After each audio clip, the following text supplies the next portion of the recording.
Well, welcome to Colonial Eclipse and George Washington's Mount Vernon.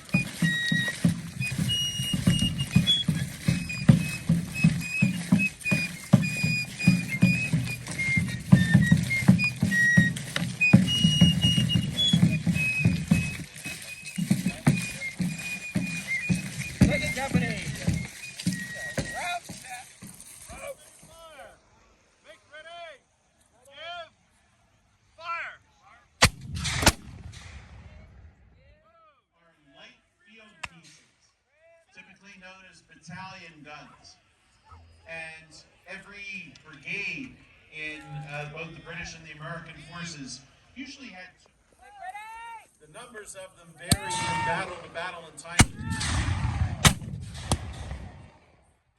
The British Army would have, they would only have a handful of them, would be 12-pounders. 12-pounders are quite destructive and extremely large and heavy, and they fire a 12-pound iron ball. If you have ever handled a shot put, that's why a shot put is called a shot put. It's actually a cannon shot, 12 pounds. British Army at Germantown, right outside of Philadelphia. The fire from there could be heard in Bethlehem, Pennsylvania, 55 miles away. It was also heard. The artillerymen on both sides wore blue uniforms. The American Army, of course, was perpetually short of clothing and appropriate uniforms, but when they finally were able to equip Continental artillerymen as they should be, they wore blue coats with red facings and yellow lace trim. The Royal Artillery, or British Artillery, did the same. So did the Hessian Artillery, so did the French Artillery. It was the tradition in European armies to dress the artillerymen in blue and red. Their patron saint was Saint Barbara. So any of you named Barbara out there, she's the patron of artillerymen.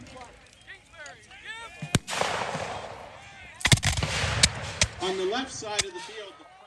Now the bad news for the Grenadiers was quite often their hand grenades went off prematurely because you had to light them with a fuse that you put up to your mouth and blow onto a glowing match. And if the fuse was in any way defective, it would blow the Grenadier's head off. Over the next 50 years, in 1768, the British Army changed from embroidered wool caps to bearskin caps. The American battery here, and now they're turning it on, the American troops. The British Guards are the same units that today guard Buckingham Palace. Today there are 5 regiments of them. At the time of the Revolution there were 3 regiments, and there was a brigade of guards. They're wearing their formal dress coats, but their caps were cut down when the guards arrived in America.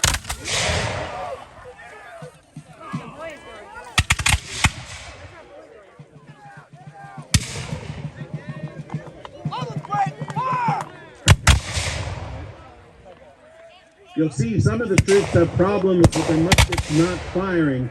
Not unusual in damp weather. Even in dry weather, you had about an 80% chance of your musket going off. You have to keep it clean and you have to have good powder.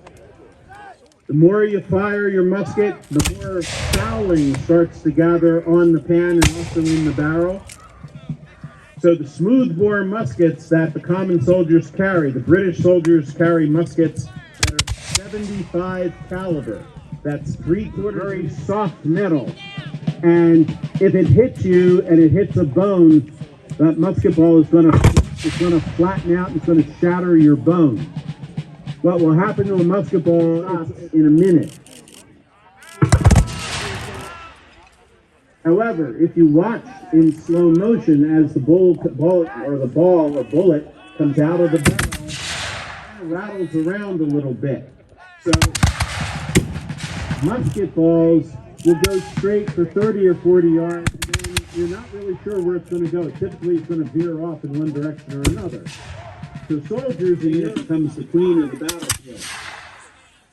The effective range of these smoothbore muskets is less than 100 yards. So think of that as a football field. Lots of the firing that goes on is done at 60 or 50 yards. So picture yourself in the end zone and your opponent's on the 50-yard line.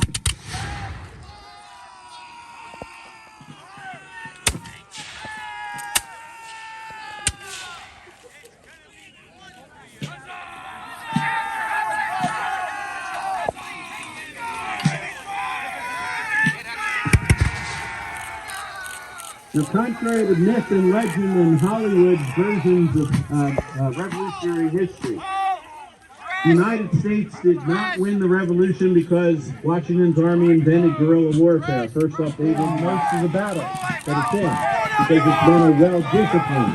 The British also have light infantry, and the Hessian troops that are with them have men called Jaegers. Jaegers, you can see down the very bottom of the hill behind the British line. They're dressed in green. You can barely see them. Jaeger is the German word for hunter, and they're carrying hunting rifles. Those rifles are accurate to about 200 yards. On the American side, regiment, today known as the Black Watch. Then there's the 64th Regiment, that's the black flag, the Union Jack. There are two New Jersey Loyalists that I can see at the end of the line there dressed in green. There may be some other New Jersey Loyalists there in red. A small contingent of Hessian soldiers from the Von Hoyne Regiment, most Hessian troops dressed in blue. Their riflemen, the Jaegers, dressed in the French Navy, fought off a British squadron coming to rescue Cornwallis. French artillery.